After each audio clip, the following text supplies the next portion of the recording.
Vamos a empezar con una de mis épocas una de las épocas que no es, supongo que no es relevante para casi nadie, salvo para mí, pero que es una de mis favoritas, que es esta época de la organización nacional, como se la conoce generalmente. Un periodo que en realidad para algunas cositas vamos a tener que retroceder un cachito a la batalla de Caseros y el comienzo justamente de esta organización nacional que estaba pendiente desde la independencia y la sanción de la Constitución del 53, hasta el año 1880, que es también una de esas famosas bisagras, como se ha popularizado la palabra, o punto de quiebre crítico, un antes y un después, como gusten llamarle. Donde verdaderamente, por cosas que vamos a ir viendo, sí hay algunos cambios, no sé si diría abruptos, porque se fueron cocinando a lo largo de las décadas previas, pero hay un cambio muy grande en el país, que a partir de 1880 ya vamos a ver cómo entra en un periodo de relativa estabilidad, sobre todo comparado con las 7 décadas previas, que entre la independencia y las guerras civiles eran un tembladeral de guerras civiles crónicas, conflictos armados permanentes. En 1880, voy a adelantar un momento el final de la película, van a pasar dos cosas que van de la mano. Julio Argentino Roca se convierte en presidente de la nación, y previamente para lograr eso justamente se tiene que librar la última gran guerra civil, que es la que se da en torno a la federalización de la ciudad de Buenos Aires. En 1880 Buenos Aires se convierte en lo que alguna vez conocimos hasta la sanción de la Constitución del 94 como la capital federal de la República Argentina, y con ese hecho se abre el periodo de estabilidad y de auge del modelo agroexportador. La época de las grandes inmigraciones, por lo menos las grandes inmigraciones europeas, sobre todo las de italianos, españoles, la rusada aquí presente, y otras colectividades que también hicieron su aporte. Ahora, ¿qué había pasado en el medio? Eh, bueno, para empezar me gustaría retomar algo que medio tuvimos que responder a las apuradas la semana pasada por cuestiones de la tiranía del tiempo, que fue lo que preguntaba Patricia sobre la política de Rosas hacia los sectores populares, esto que hablábamos de que, o sea, Rosas, que lo hemos caracterizado como un gran estanciero bonaerense metido a federal, más que un federal programático, más que un verdadero continuador del programa artiguista o de las banderas federales que se levantaban desde el interior. O sea, ¿cuál era su política hacia los sectores populares? Y de la mano con esa pregunta, ¿por qué en tantas corrientes del campo nacional se reivindica la figura de Juan Manuel de Rosas, ¿no? Pensando, por ejemplo, en esa línea que reivindica el peronismo, San Martín Rosas Perón, por ejemplo. Sí, un poco al cabo de nuestra exposición de la semana pasada, lo que habíamos visto es que federales y unitarios no agotaba en sí mismo la contradicción de las guerras civiles, sino que la contradicción principal, si bien estaba esta identificación partidaria, pasaba más por Buenos Aires contra el interior y sus respectivos proyectos de país. Buenos Aires, fundamentalmente librecambista, sobre todo en sus clases dirigentes, sus clases dominantes, que eran, hemos visto, la burguesía comercial del puerto de Buenos Aires, el Partido Unitario Puro de Oliva, podríamos llamarle, orientado por Rivadavia primero, por Mitre después, y la también librecambista, el núcleo de ganaderos terratenientes a los cuales pertenecía Rosas, también muy poco interesados en el desarrollo económico autónomo del país. Y también muy poco interesados en sostener la integridad territorial del antiguo virreinato. O sea, la desmembración del viejo virreinato de La Plata entre la Argentina, Uruguay, Paraguay y Bolivia fue algo que contó con el beneplácito de estas dos clases dirigentes porteño-bonaerenses. Y frente a eso, el bloque del interior, como hemos dicho, dividido en el litoral, que buscaba la organización nacional, la federalización de las rentas de la aduana porteña, pero que también coincidía hasta cierto punto con Buenos Aires en el librecambismo, porque el tráfico internacional a través de los ríos Paraná y Uruguay le permitía una inserción en el mundo que el interior mediterráneo, o sea, de Córdoba para el norte y el oeste, no podía. Era una posibilidad que no tenía. Entonces, bueno, la pregunta sobre por qué Rosas es popular tiene varios aspectos. Por un lado también, como decíamos, porque la diferencia, uno de los matices entre las dos clases dirigentes bonaerenses, era que los terratenientes, llegado el caso, podían darse el lujo de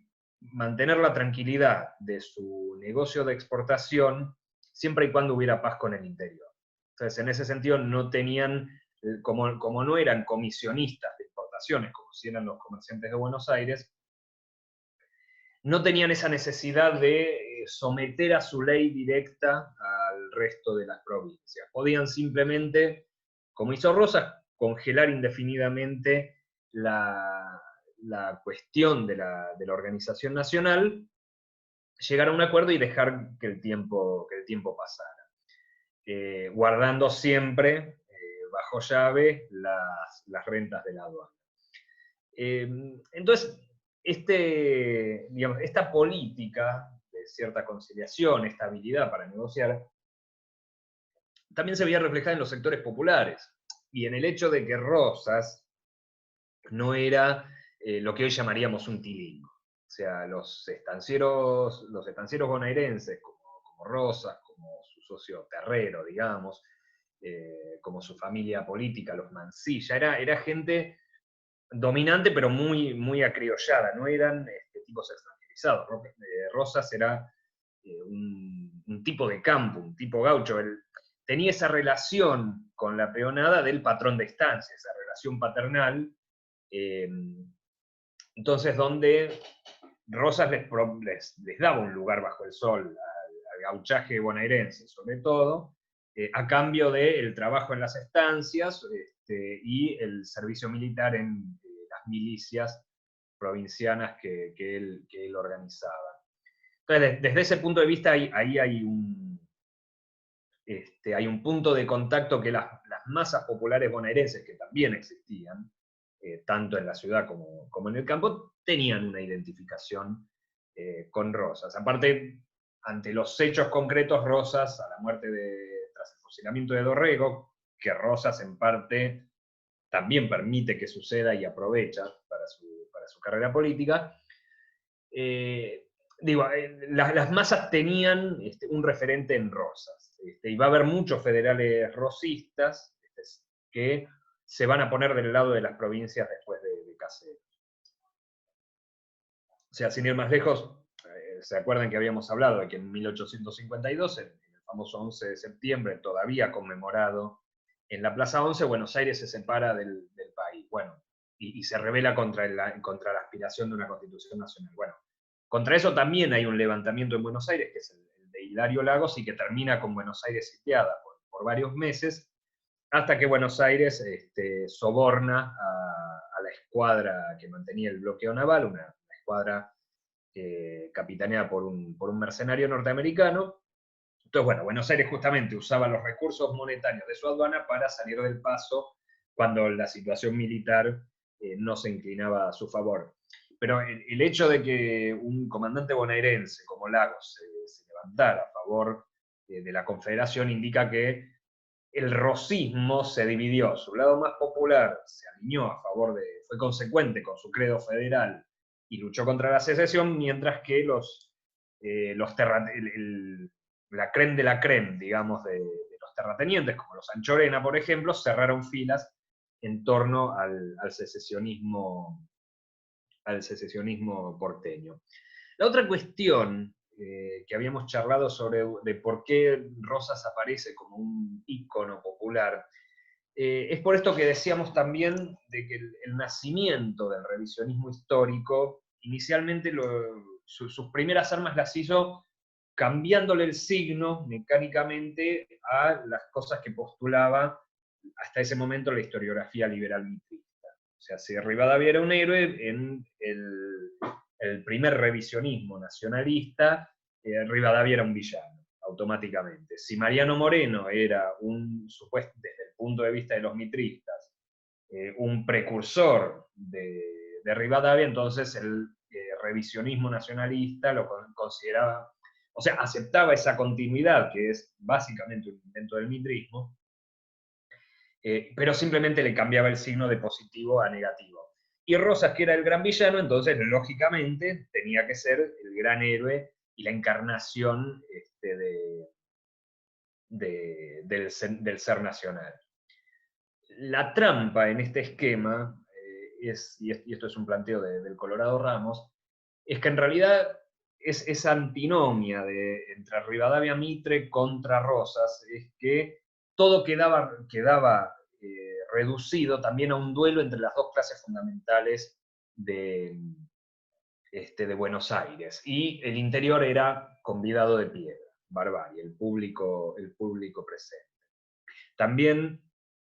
y esto todavía lo he escuchado en la calle cada tanto, en esta inversión mecánica de los signos, si para los liberales San Martín era un héroe, no faltan los nacionalistas rosistas que lo desprecian por masón, cosa que lo era efectivamente.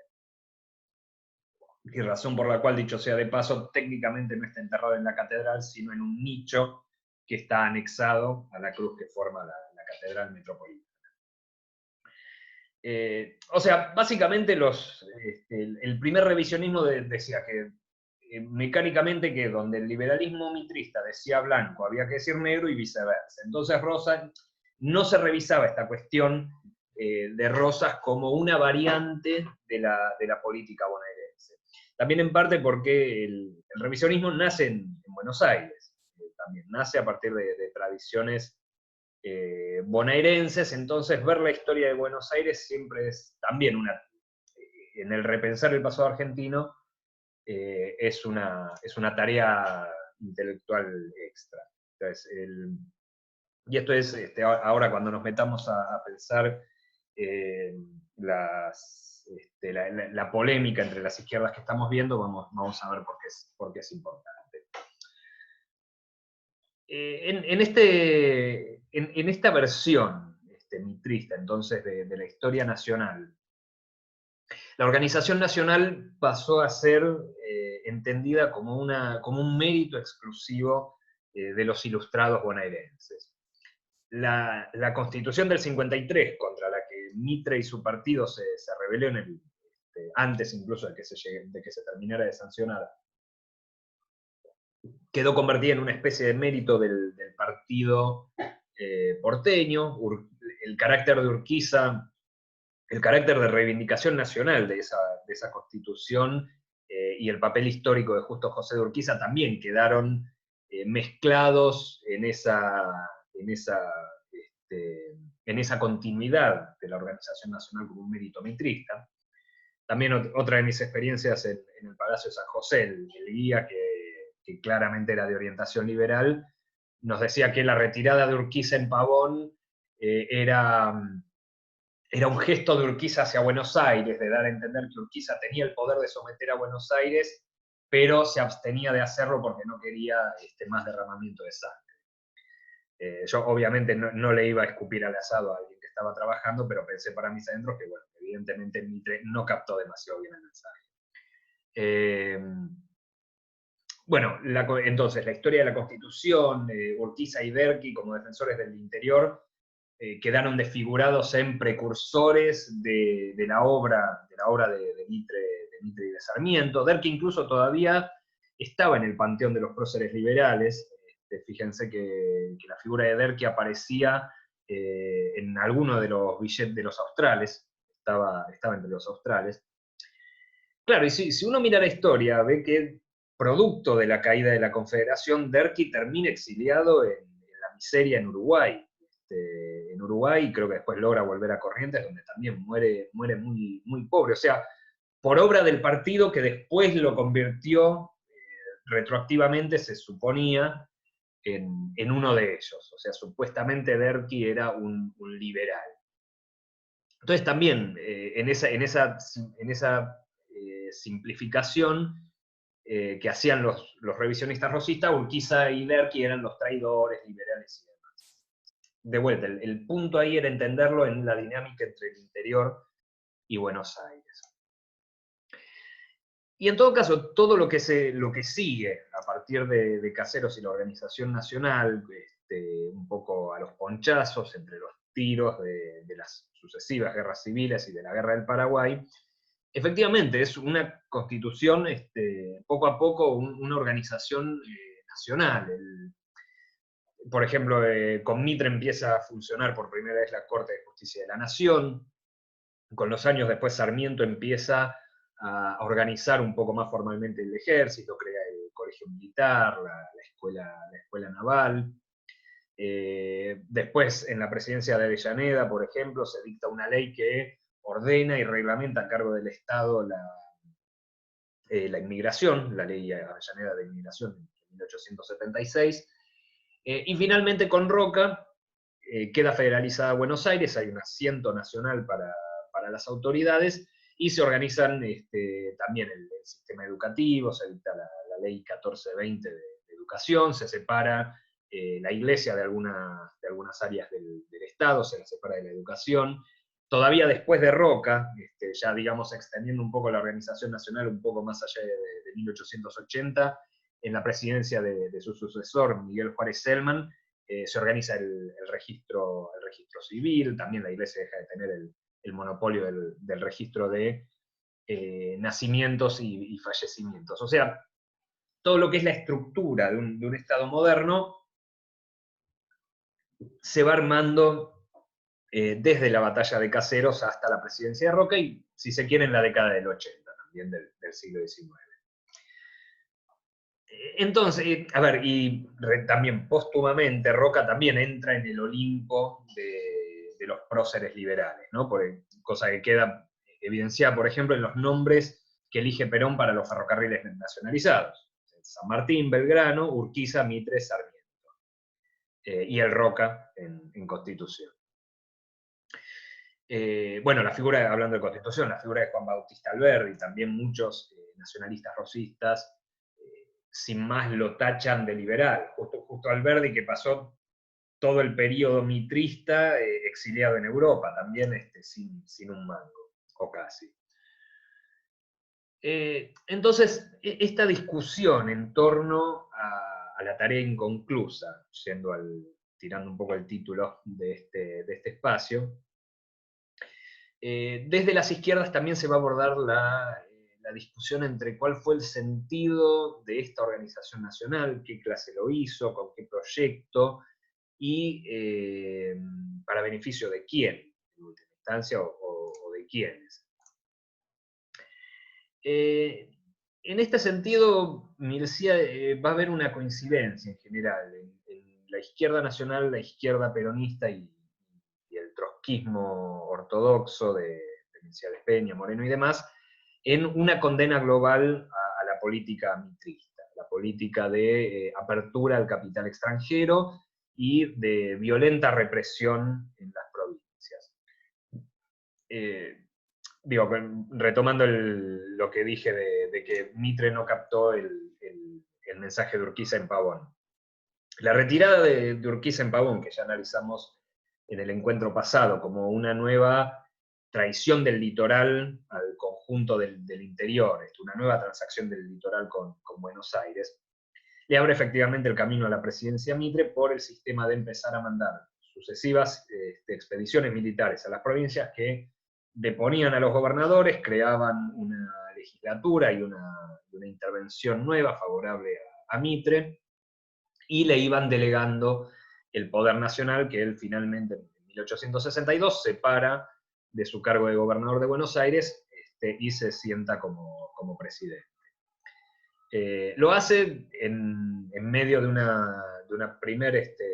serie de resistencias muy duras en el interior. El Chacho Peñalosa resiste las consecuencias de Pavón y la caída del gobierno de la Confederación, y hasta se llega a un tratado de paz que va a durar muy poco, que es la paz de la Banderita, donde se pacifica temporalmente el interior, se llega a una tregua y Mitre cuenta con cierta estabilidad para asumir como presidente, y como cuenta Ramos, se respeta a la figura del Chacho Peñalosa, pero no a la de sus lugartenientes. Entonces, rápidamente, en 1863, se reinician las hostilidades, y también en el medio de batallas muy desiguales, porque la montonera federal del interior tenía poquísimos recursos.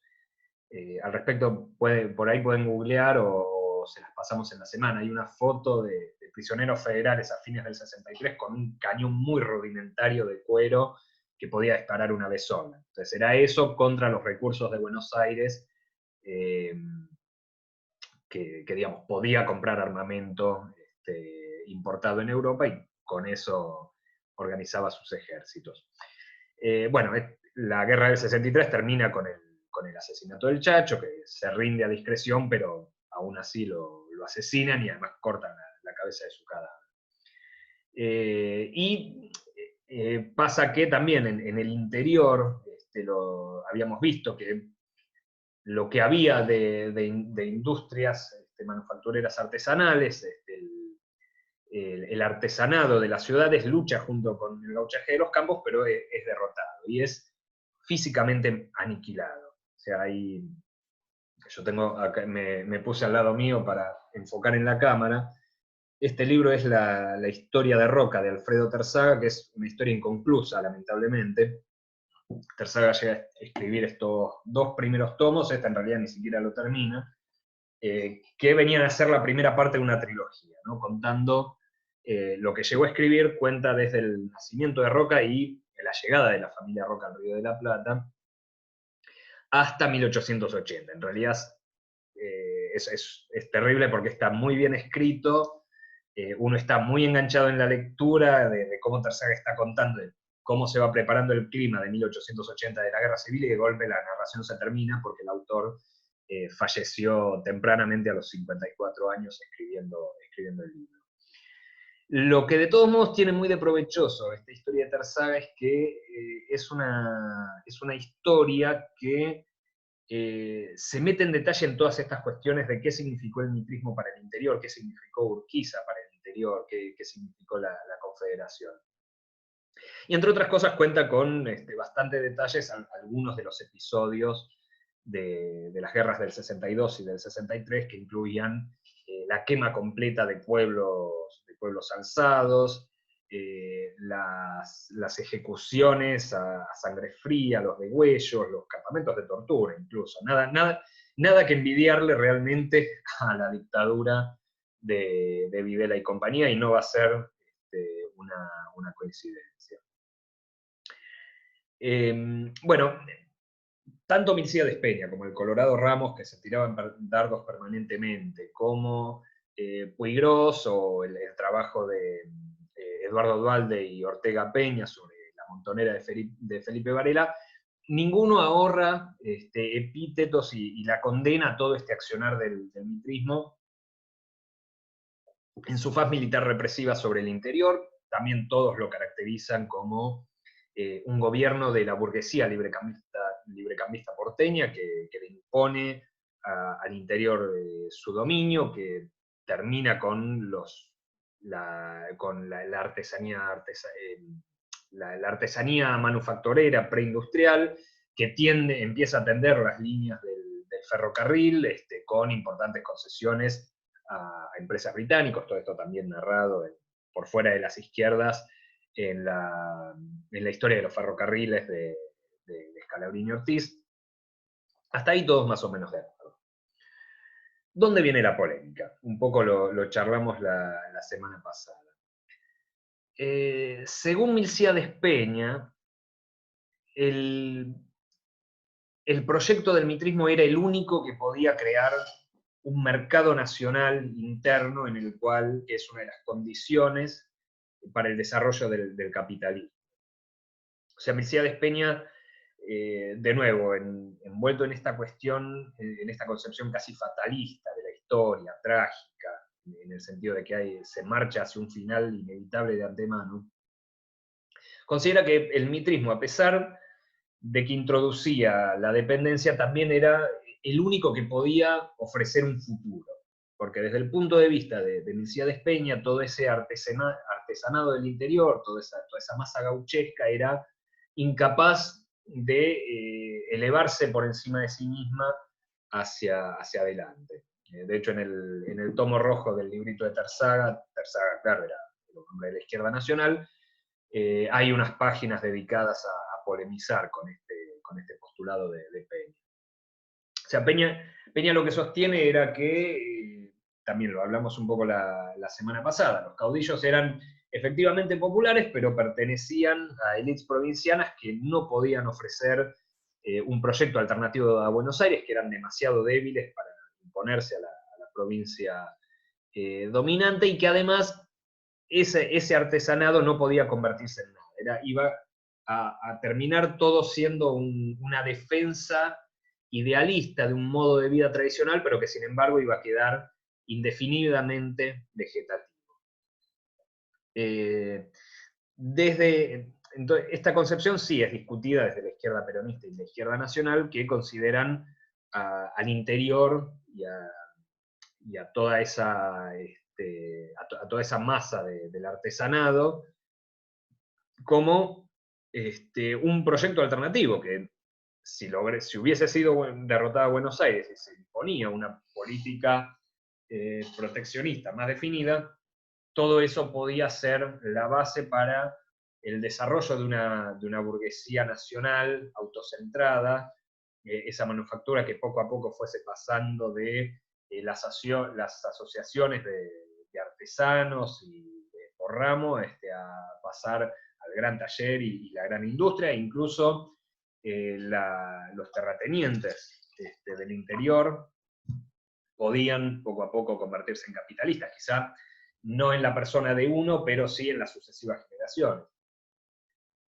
Otro punto muy interesante de Terzaga en las páginas donde se dedica a analizar un poco a Urquiza, es justamente que cuenta esta cuestión de que Urquiza tenía gustos y consumos propios de un terrateniente rentista, como mandarse a hacer vajilla con sus iniciales, todas,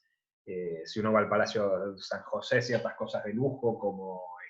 pajareras con aves exóticas en los jardines, un lago en la parte de atrás, artificial, cosas que, digamos, desde la ética burguesa de lo necesario están de más,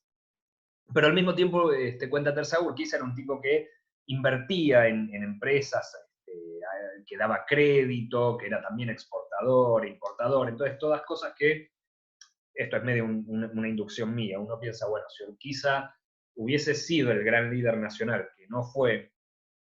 posiblemente sus hijos hubieran ido dejando de lado esos hábitos de consumo suntuario para modernizarse e ir convirtiéndose en capitalistas agrarios. Entonces, ¿cuál es el punto entonces de esta diferencia entre el trotskismo tradicional y las izquierdas nacional y peronista? El punto un poco también lo hablamos la semana pasada, es que Peña de alguna manera repite el esquema de pensamiento que tenía Marx, por ejemplo, sobre la India, o que llegó a tener Federico Engels sobre la relación entre Estados Unidos y México. O sea, Engels, no sé si sabían, cuando en la década de 1840 se produce la guerra entre Estados Unidos y México, en la que Estados Unidos conquista todo lo que es hoy el sudoeste norteamericano, California, Utah, Colorado, Nuevo México, Texas, Arizona. Engels lo festeja como un avance del capitalismo contra lo que él veía como el atraso mexicano, partiendo de la base de que Marx y Engels nunca profundizaron demasiado en sus estudios sobre América Latina. Nada más veían ese continente plagado de revueltas y contrarrevueltas y golpes de Estado y guerras civiles permanentes. Entonces lo que Engels razonaba era, bueno, todo este territorio que pasa de México a Estados Unidos entra ahora a la órbita del capitalismo, y queda a salvo de ese destino de inestabilidad y estancamiento que veía Engels en México. Marx también razonaba de una manera parecida respecto a la India. Marx decía, bueno, con todo lo que se puede condenar de las barbaridades de Gran Bretaña en la India, decía, bueno, es la única forma en que el capitalismo va a derribar los antiguos sistemas, por ejemplo, de las castas que existían en la India, esas divisiones sociales estancadas, y a partir de ahí se iba a introducir un dinamismo capitalista que iba a convertir a la India en un país moderno. De alguna manera, Marx, en esa primera apreciación, creía que Gran Bretaña, al introducir el capitalismo en la India, lo que le iba a pasar era que en la India se iba a desarrollar una sociedad capitalista como la norteamericana, que eventualmente iba a derrotar al imperialismo británico. Algunas décadas después, Marx y Engels van a, por lo menos en el caso indio, no me consta en el caso mexicano, pero Marx y Engels van a dar unos pasos atrás respecto a este diagnóstico y van a darse cuenta de que lo que introducía Gran Bretaña en la India era la dependencia, que por el contrario reforzaba, mezclaba, según le conviniera, los viejos sistemas de casta y los ponía a su disposición. En la India británica, por ejemplo, una cosa que existía eran varios tipos de divisiones políticas internas, donde el que tenía la sartén por el mango era el virrey de la India, había partes que estaban directamente sometidas al dominio administrativo británico, pero también existían lo que se llamaban los estados principescos, donde había algún príncipe descendiente de algún sultanato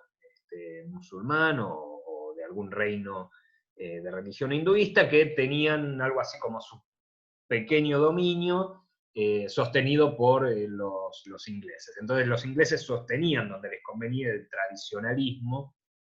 y se asociaban con la clase dominante local, sobre todo con la clase rentista. También me estoy acordando ahora, hay una película muy buena francesa con Catherine Deneuve que se llama Indochina, que transcurre en el Vietnam colonial francés,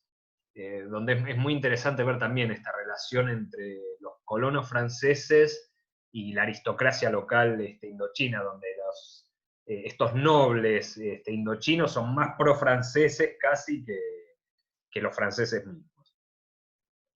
Bueno, lo que a Mesías Despeña se le escapa en este análisis es justamente esta cuestión, lo que marcan la izquierda nacional y la izquierda peronista, que Gran Bretaña no introduce el capitalismo y la modernización en el interior, sino que por el contrario refuerza la dependencia del interior con respecto a las clases dominantes porteñas.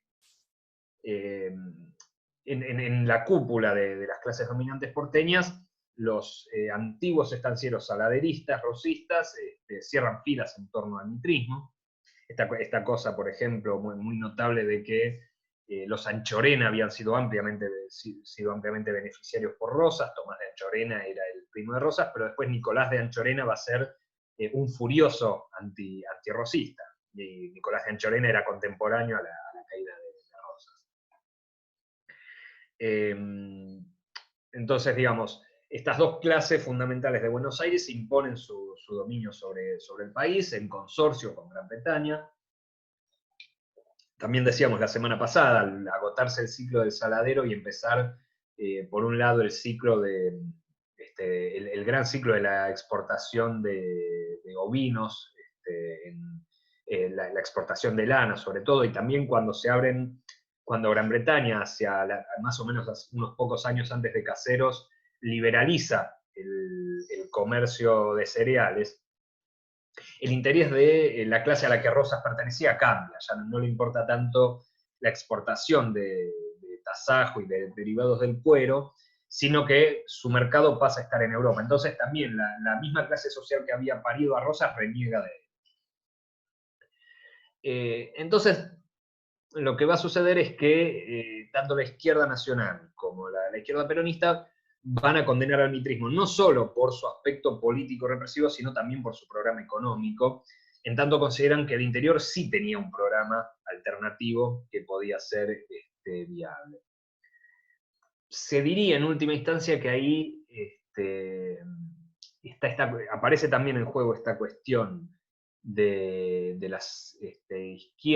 izquierda trotskista de no romper a fondo, o sea, cuestionan a Mitre, pero no rompen a fondo con las viejas concepciones del comunismo y del socialismo reformista, que directamente consideraron, comunistas y socialistas sí seguían la línea liberal de considerar a Rivadavia y a Mitre como héroes. O sea, esto que Milciades Peña condena, por lo menos desde lo político y militar, la historiografía comunista y socialista lo reivindicaba abiertamente como el avance del capitalismo moderno contra el feudalismo. O sea, le decían feudales a los caudillos provincianos y a Rosas. Bueno, Milciades Peña, podemos decir, se queda a mitad de camino. No cae en esta idea de que los caudillos fuesen medievales, pero sí termina llegando a la misma conclusión, solo que con el signo trágico, de que no había otro camino que el programa mitrista. Entonces, de nuevo acá lo que se ve es el peso de Buenos Aires, de la hegemonía de Buenos Aires en las conciencias históricas, tanto por la línea liberal como también en el revisionismo, no de izquierda, el revisionismo nacionalista e incluso en buena parte del revisionismo de izquierda. Otro punto que también es de coincidencia general entre las tres corrientes es el de la condena a la guerra del Paraguay, donde también nos resulta bastante fácil identificar a los buenos y a los malos. Como se sabe, en este conflicto, Argentina, Uruguay y Brasil encaran una guerra contra el Paraguay, gobernado en ese momento por Francisco Solano López, un Paraguay que había desarrollado una industria, tenía las bases de una industria pesada autocentrada, o sea, en Paraguay se construyeron los primeros altos hornos para construir acero de toda Sudamérica, creo que incluso de toda Latinoamérica, la primera línea de telégrafo, el primer ferrocarril, o sea, todo hecho de un modo autocentrado, como no había sucedido en el resto del continente. Y además tampoco había una clase terrateniente demasiado fuerte como para monopolizar el principal ramo de exportación del país y consumirlo rentísticamente, sino que las exportaciones primarias del Paraguay estaban dominadas por el Estado, que con eso financiaba tanto, digamos, el perfeccionamiento de sus estudiantes de carreras técnicas en el exterior, como la contratación de ingenieros extranjeros y la financiación de las obras industriales. No era un círculo virtuoso, diríamos. Bueno, también, de vuelta, Peña, Ramos, Ortega Peña y Duhalde, Puigros, Hernández Arregui, todos coinciden en señalar que la oligarquía argentina aniquiló un foco de desarrollo capitalista autocentrado. Lo curioso, en todo caso, que puede plantearse acá es que, en esto que decimos, de que Peña siempre está esperando la burguesía modelo terminado, finalmente la encuentra en Paraguay. Milciades Peña sí considera que el Paraguay era un foco alternativo a la política mitrista porteña. El tema es que justamente lo que uno podría observar es que Peña no reflexiona, insisto, tal vez con esto de que dejó inconclusos sus libros porque se suicidó muy joven, Peña, digamos, no reflexiona en torno a de dónde salió ese Paraguay industrial. O sea, todo lo que Peña decía que también no tenía destino de los tiempos de la guerra y la independencia, los intentos de construir un capitalismo de Estado a falta de una burguesía moderna, un capitalismo de Estado que justamente fuera prohijando por sí mismo el nacimiento de una clase social con intereses industriales. Bueno, finalmente, o sea, no se da cuenta que en Paraguay todo eso que él dice que era imposible había sucedido, pero sí defiende el modelo terminado. ¿Se entiende la contradicción? ¿Vamos bien hasta acá? Ok. Peña defiende a este Paraguay como un foco, como un programa alternativo, pero no, o sea, se contradice a sí mismo, me parece. Si defiende a ese foco, de algún lado tiene que haber salido, pero entonces se le podría preguntar, sesión medium, si alguien conoce si alguien conoce a alguna mentalista, ¿por qué considera que en toda Latinoamérica ese proyecto era imposible cuando puede advertir que en un lugar sí, digamos, cuajó y tuvo un fruto concreto que fue destruido? Esa quizá, digamos, es la gran diferencia. Entonces, de nuevo, pareciera que Peña lo que condena en última instancia del mitrismo son sus aspectos políticos más brutales, pero no alcanza a tomar la dimensión de que también toda la parte estructural de la obra del mitrismo también puede ser cuestionada en tanto es un proyecto que podía ser derrotado y que no es el proyecto burgués que le está buscando, el proyecto que completa estas tareas burguesas inconclusas que se arrastraban desde la independencia. Eso es fundamentalmente la diferencia en torno al mitrismo que aparece en estas tres corrientes. Bueno, y avanzando un poco en el relato, lo que va a pasar en los años siguientes es que se van a suceder estas presidencias, lo que también generalmente el sistema escolar llama las tres presidencias históricas, Mitre, Sarmiento, Avellaneda, como si fuera una especie de continuidad, donde como si supuestamente solo hubiera pequeñas diferencias de matiz entre estos tres gobernantes. Sarmiento en general es muy fácil también identificarlo con el liberalismo, además digamos, él dejó el Facundo como legado para que lo identifiquemos en ese sentido. También un montón de cartas, todas ellas muy, muy brutales, sin filtros, lo cual es algo que en un punto creo que habla bien de Sarmiento. Esta tendencia al sincericidio ayuda bastante a entenderlo, pero sin embargo, incluso Sarmiento, al ser un hombre del interior, no era exactamente del riñón del mitrismo. En este sentido también Mercedes Peña va a interesarse mucho por Sarmiento, lo va a considerar como una especie de candidato independiente, que en parte lo era. Alguien que digamos que no tenía una pertenencia partidaria, Peña lo va a caracterizar como una especie de bonapartismo sui generis, como el hombre que se eleva por encima de las contradicciones de clase que existían y ordena el país en beneficio de una. Va a hablar muy poco de Avellaneda y va a ver en Roca la continuidad del proyecto mitrista. Lo cual también va a ser la posición de la izquierda peronista, a grandes rasgos,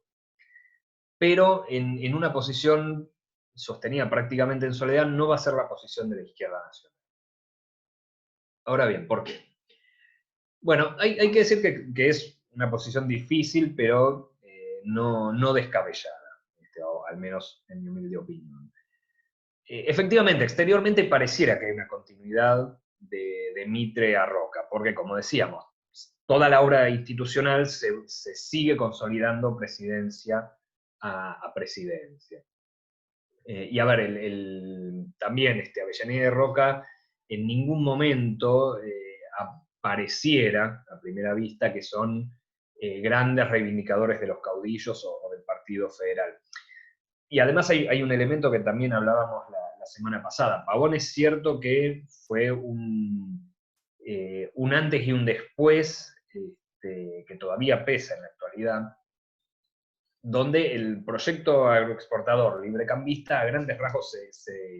se impuso y no hubo grandes objeciones a ese rumbo agroexportador de la Argentina prácticamente hasta el peronismo. O sea, aún el movimiento popular que va a representar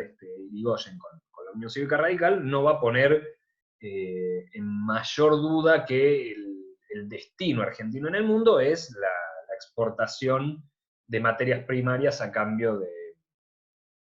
de manufacturas. Va a tener otros méritos el irigoyenismo de todos modos, y aún respecto al control de esa renta agraria diferencial, también va a suponer un cambio, pero no va a ir a fondo, como si fue el peronismo, en esta cuestión de impulsar la industrialización y cambiar radicalmente el perfil productivo del país. Entonces es cierto que pareciera que hay una línea de continuidad desde Mitre prácticamente hasta el ascenso de Irigoyen, que es lo que se enseña normalmente en la educación superior argentina. Bueno, lo que plantea la izquierda nacional, sin embargo, y creo que acá de nuevo también es muy importante esta cuestión de ver las cosas desde Buenos Aires o desde el interior. Lo que va a decir la izquierda nacional es que las presidencias de Avellaneda y de Roca son un equilibrio que el interior le impone a Buenos Aires. Un equilibrio que además se empieza a perfilar incluso en la presidencia de Sarmiento. O sea, los hechos políticos concretos de esta época entre Pavón y el 80 son que Mitre efectivamente aniquila al Partido Federal en el interior, fracasan los levantamientos primero del Chacho Peñalosa, después de Felipe Varela, que si no me equivoco esta semana dejamos algunos materiales ahí en el Facebook de este espacio. Pero va a suceder que la sucesión de Mitre no va a salir exactamente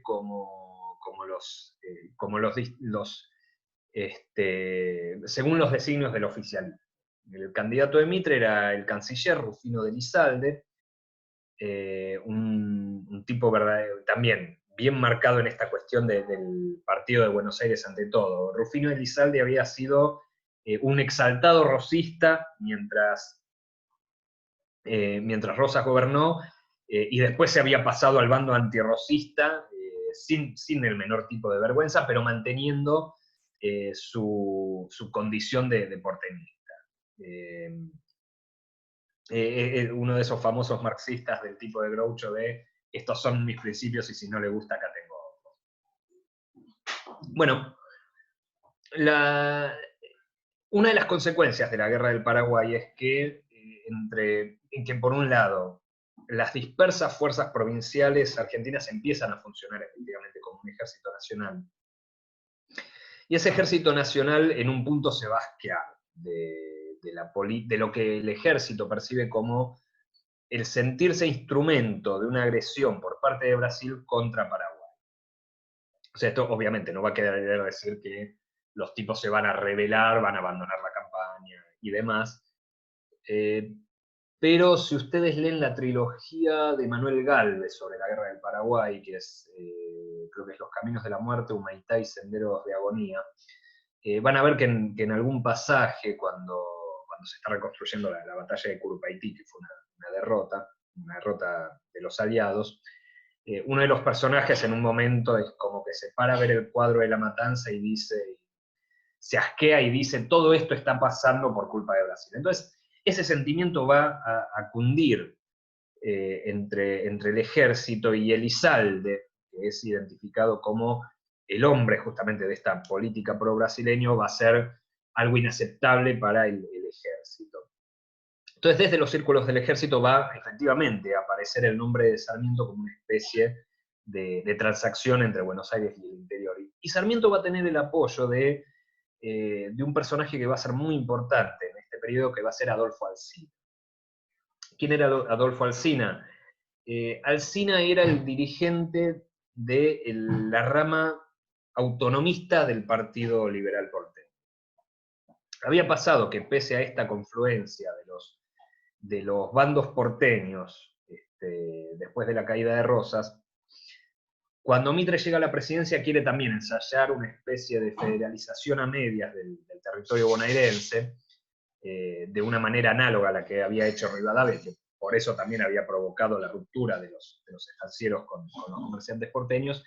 y se va a volver a producir esta división puertas adentro de Buenos Aires.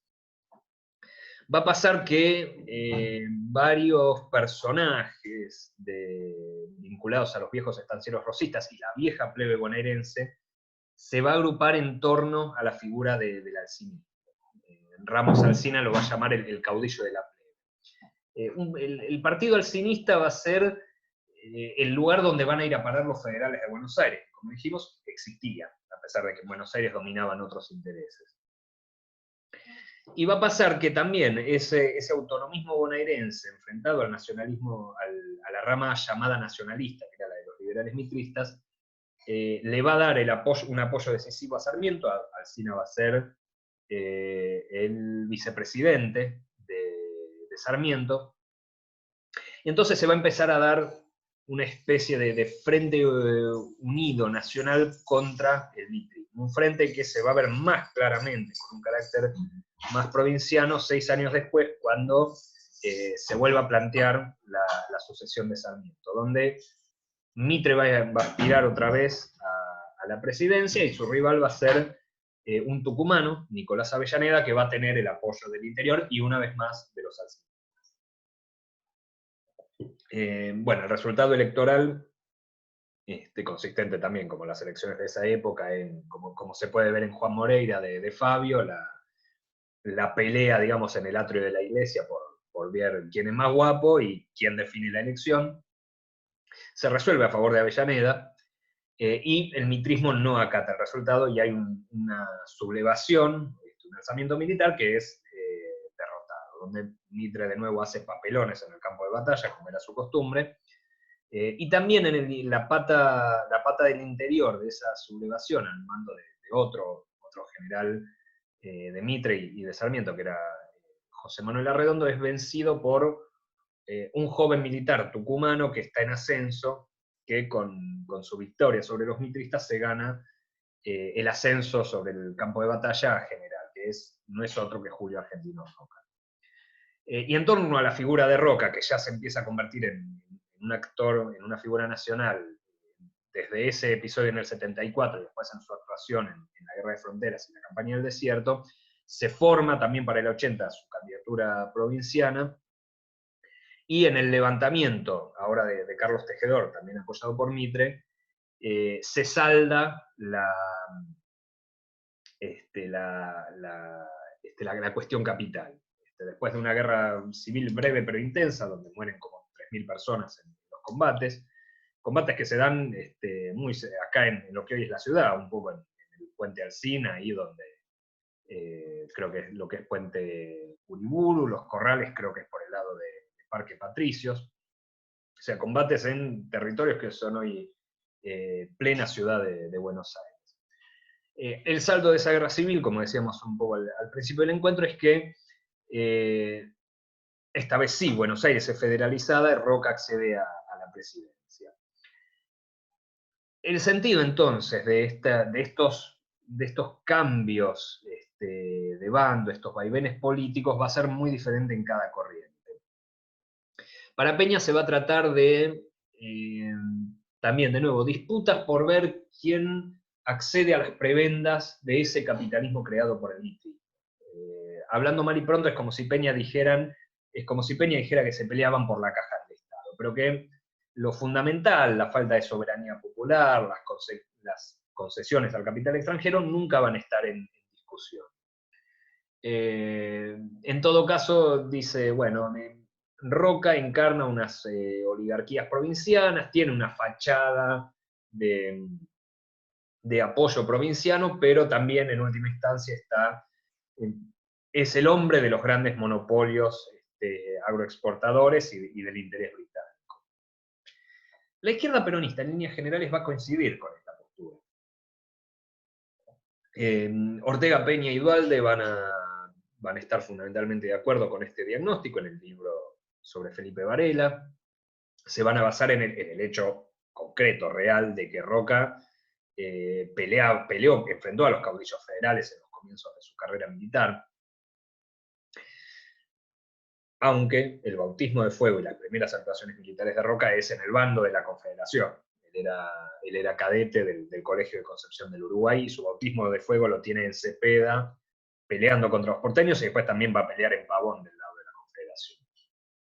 Después, al disolverse el ejército de la Confederación, él se queda básicamente sin ejército, y tanto él como su padre, que eran militares, después son dados de alta en el nuevo Ejército Nacional creado por Mitre.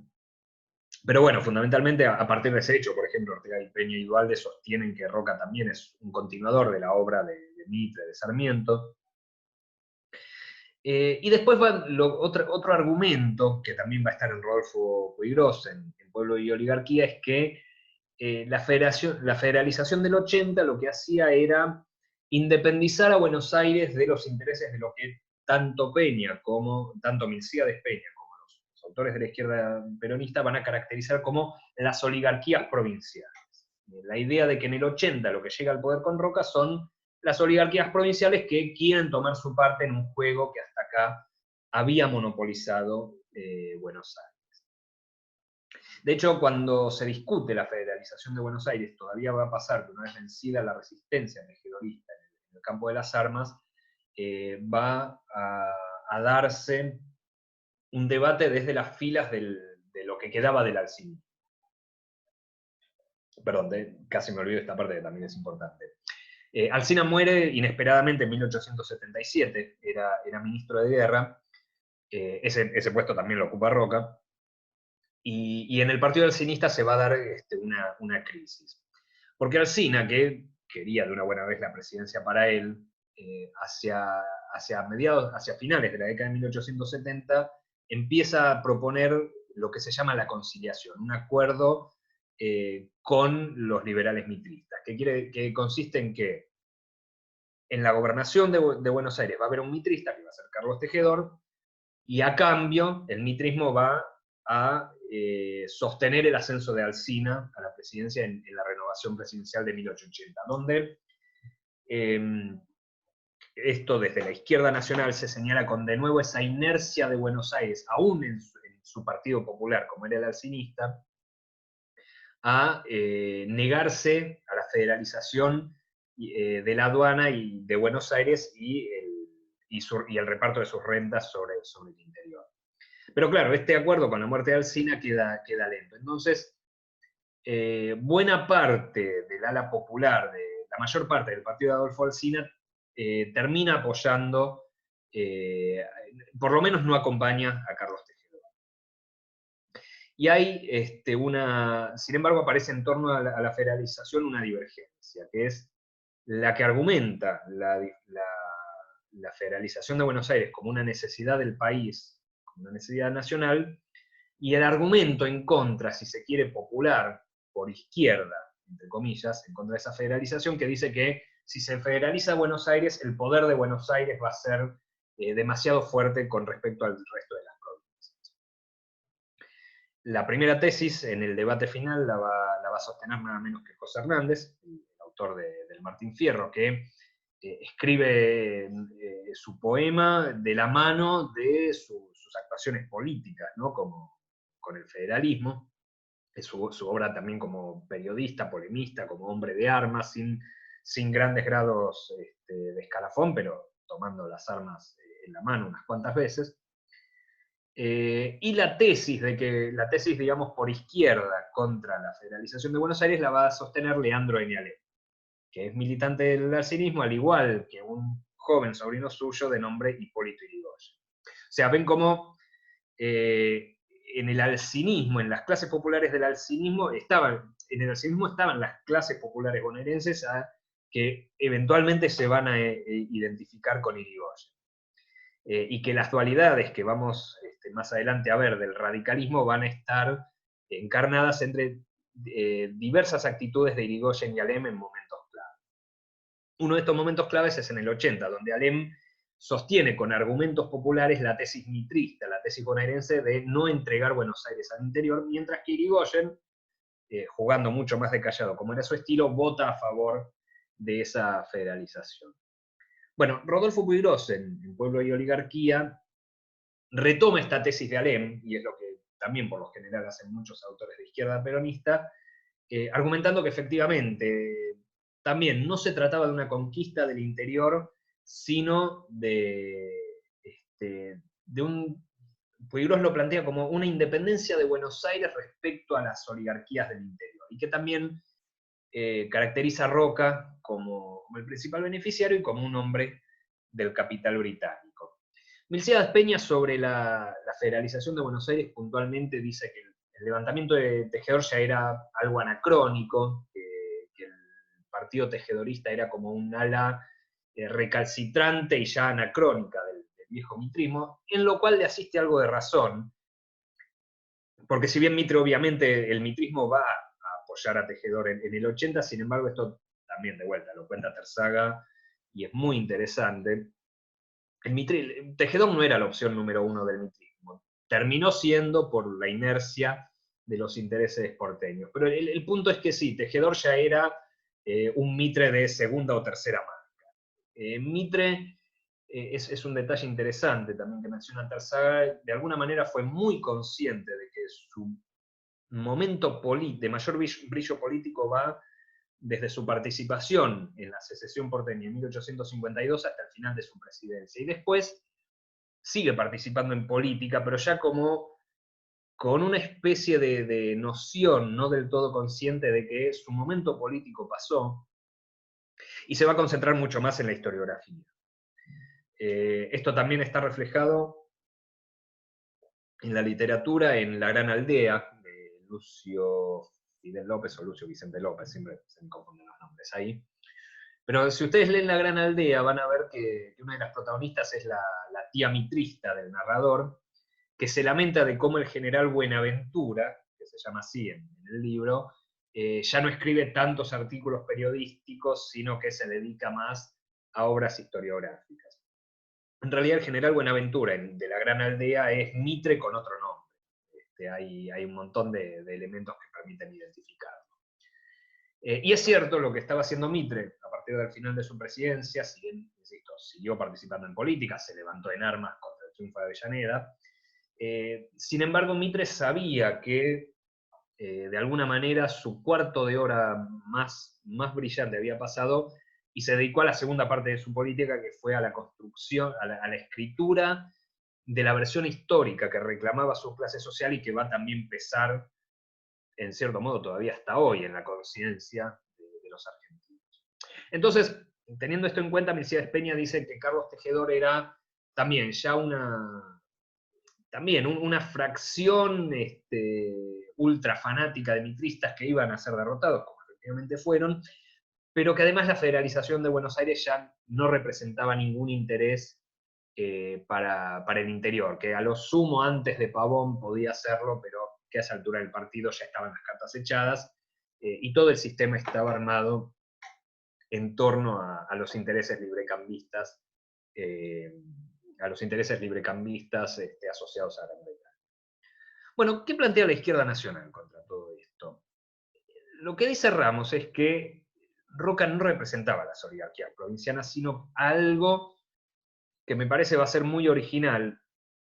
que es lo que él llama el patriciado. Va a decir Roca, ¿son familias de terratenientes las del interior? Sí, lo son. Son familias ricas, lo son.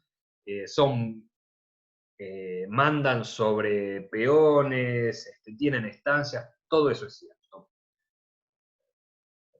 Pero el punto, dice Ramos, es que la condición de oligarquía de las dos facciones de la clase dominante porteña viene del hecho de que ellas eran las que, en virtud de su relación monopólica con Gran Bretaña, eran las que tenían la llave para condicionar el desarrollo del resto del país. Eran ellos los que tenían la relación con Gran Bretaña con el interés que los dictaba convertir al país en un apéndice del sistema económico británico. Dice Ramos que las tierras estas extensiones de tierra de Córdoba o más de tierra adentro, recién se valorizan después de 1880, y que por lo tanto este patriciado va a tener un interés por lo menos hasta el 80 más nacional que el de Buenos Aires. Y que además las masas del interior, como sus líderes habían sido masacrados y habían sido masacradas ellas mismas, van a ser, digamos, la tropa de este patriciado. Va a ser la tropa de Roca contra los ejércitos mitristas en el 74, y también van a ser la tropa contra la sublevación porteña del 80. Entonces, tanto la derrota de la sublevación mitrista del 74 como la federalización porteña sí son diques de contención a la hegemonía mitrista en la organización nacional. La federalización de Buenos Aires sigue siendo, desde el punto de vista de la izquierda nacional en el 80, si bien tardía en los efectos económicos, políticamente es un triunfo nacional, porque corre definitivamente de la escena política hasta nuevo aviso al partido mitrista, y permite efectivamente, a partir de una vez por todas de la federalización de las benditas rentas de la aduana, que empiece a construirse un aparato estatal que permite por lo menos cierto desarrollo pacífico del interior. Esta idea que está, por ejemplo, en la vuelta del Martín Fierro, ¿no? Cuando dice, palabra, no me acuerdo la cita exacta, pero creo que es, debe tener escuela gaucho, el gaucho debe tener escuela, iglesia, en no sé si campo, tierra o algo así. O sea, la vuelta del Martín Fierro, que también muchas veces es analizada como la idea de que José Hernández se quebró y se entregó a los intereses librecambistas, desde este punto de vista de izquierda nacional, en realidad es el escenario posible que encuentre el gauchaje y los viejos restos del Partido Federal en las nuevas condiciones que crea el rockismo. La posibilidad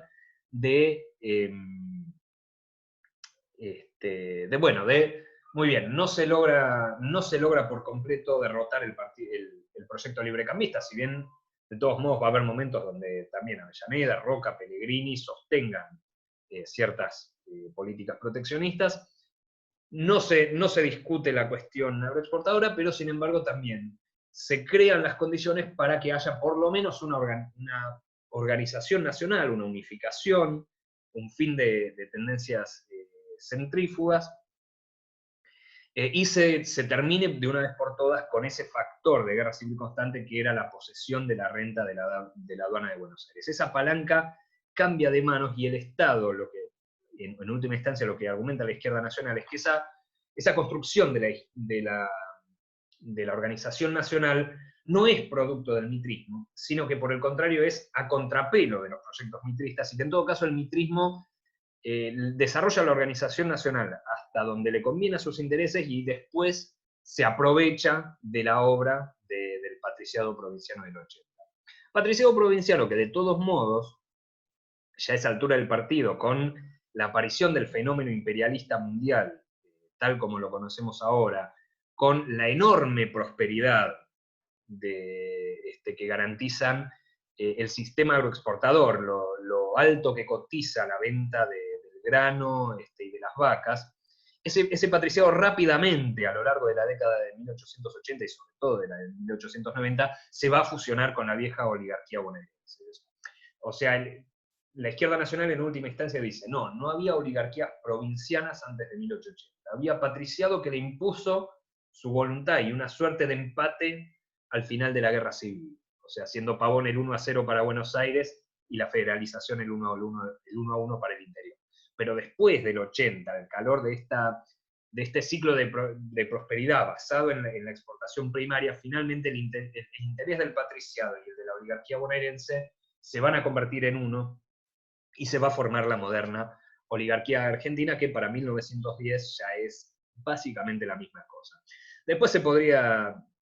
digamos, excede los límites de este espacio, pero también se puede investigar bastante en la obra y los discursos de varios personajes del roquismo, como Juan Viale Macé, como Eduardo Wilde, como Osvaldo Mañasco, que tienen un montón de escritos donde condenan el librecambismo, la producción de monocultivo y también el avance de la iniciativa privada en perjuicio de la esfera estatal. Roca en la década, después de su presidencia, en la década de 1880, va a decir, ante gente que hablaba del Estado como mal administrador, que si se seguía con el absurdo de ese planteo, íbamos a terminar privatizando el correo, las aguas y las Fuerzas Armadas. No necesito decirles que hace no tanto tiempo eso sucedió. Entonces, si se quiere, retroactivamente, desde una posición de izquierda nacional, podemos decir que toda la obra de desnacionalización que se dio desde la dictadura del 76 y se terminó durante el menemismo, es la destrucción no solo de la obra de Perón y de Irigoyen, sino también de la de Roca, y por lo tanto, insisto, desde la posición de izquierda nacional que sostenían Ramos, Strindberg y Terzaga, el legado del roquismo es más un legado nacional, por lo menos en su obra concreta de construcción del Estado, que un legado oligárquico. Bueno, estamos medio sobre la hora, pero no quiero dejar de hablar también, siquiera brevemente, de el otro gran elemento polémico del roquismo, que es la conquista del desierto. Acá también, digamos, la izquierda nacional aparece sola contra el mundo, porque también, desde el punto de vista de la izquierda nacional, la conquista del desierto, a diferencia, de nuevo, de los planteos tanto de trotskistas del género de Peña o Nahuel Moreno, o de compañeros de ruta de la izquierda nacional, como eran Hernández Arregui, Puigdós, Ortega Peña o Duhalde, la izquierda nacional no va a identificar la conquista del desierto con lo que dicen las otras corrientes habitualmente desde las izquierdas, que se trató de un despojo a los indígenas en beneficio de los grandes terratenientes de Buenos Aires. De vuelta, no es una posición fácil porque efectivamente la familia Anchorena, la familia Mitre, aportó capitales para la empresa, eventualmente se benefició con eso, el propio Roca se convirtió en un gran terrateniente o sea, Roca y los otros generales que recibieron la mejor parte del reparto de tierras, se convirtieron eventualmente en estancieros oligárquicos, rentistas de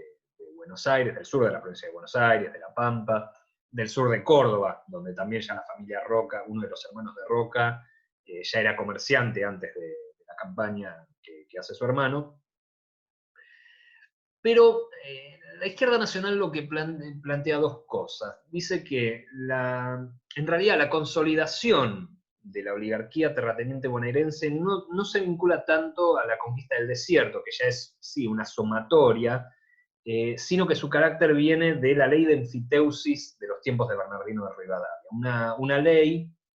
que, si no me equivoco, consistía básicamente en una concesión de tierra sin límite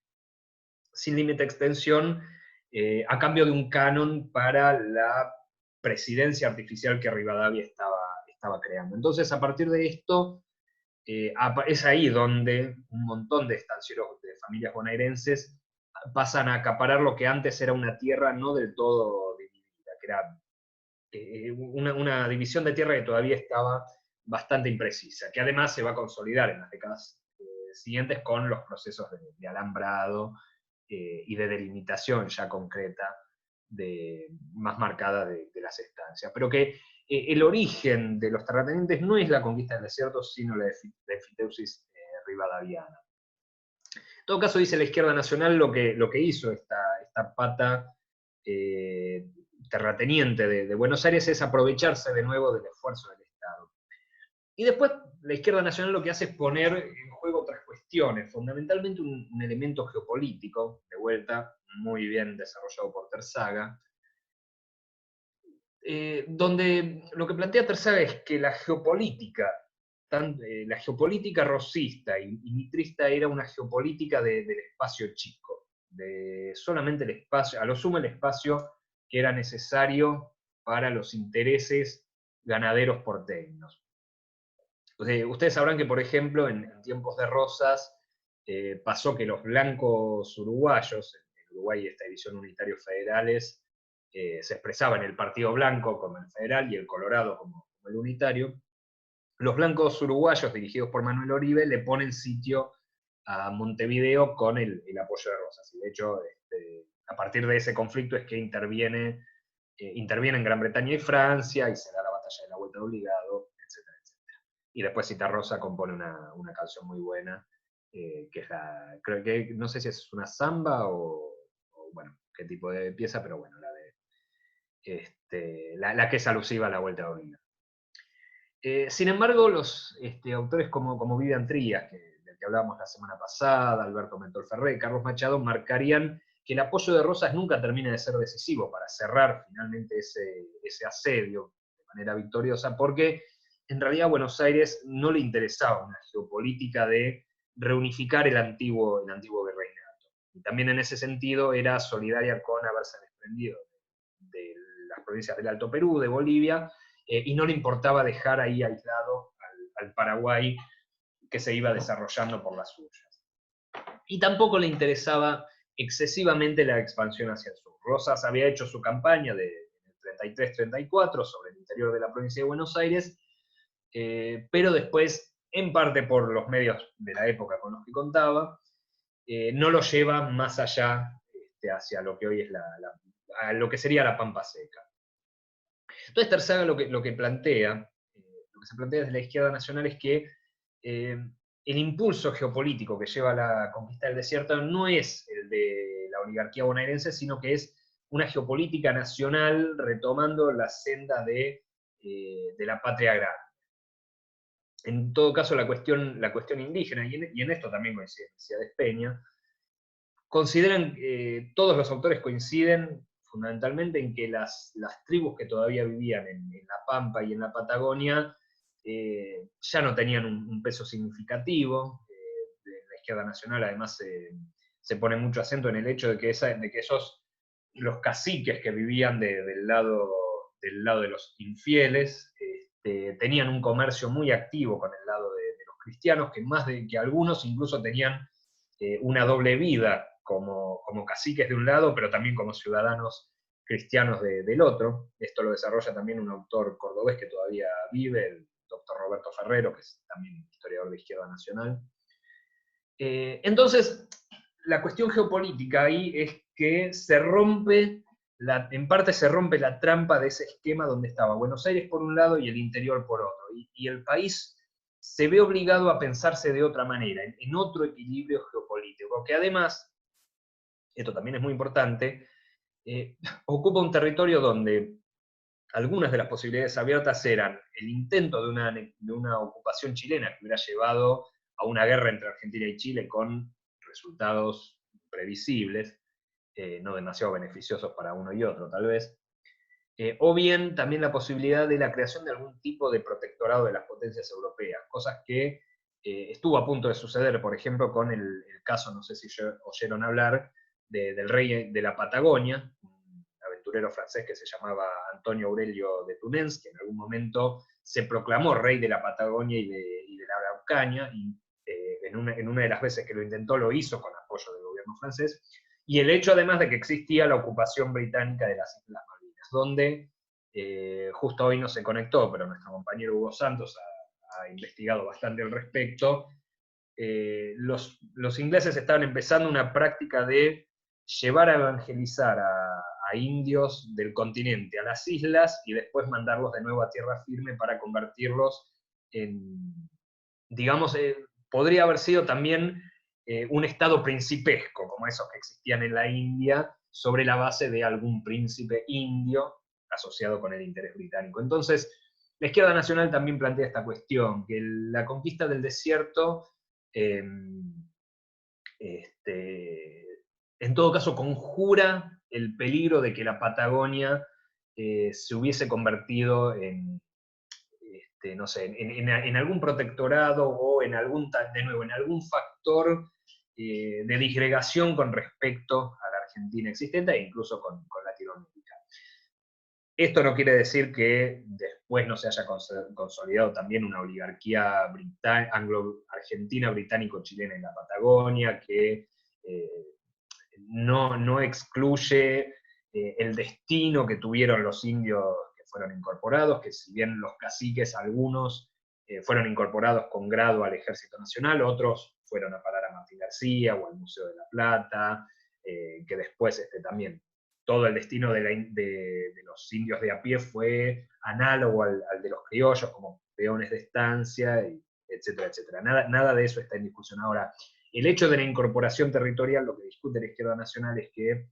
ni fue una obra en beneficio inicialmente de la oligarquía bonaerense, y que también le agrega todo este perfil geopolítico que nos permite, por lo menos,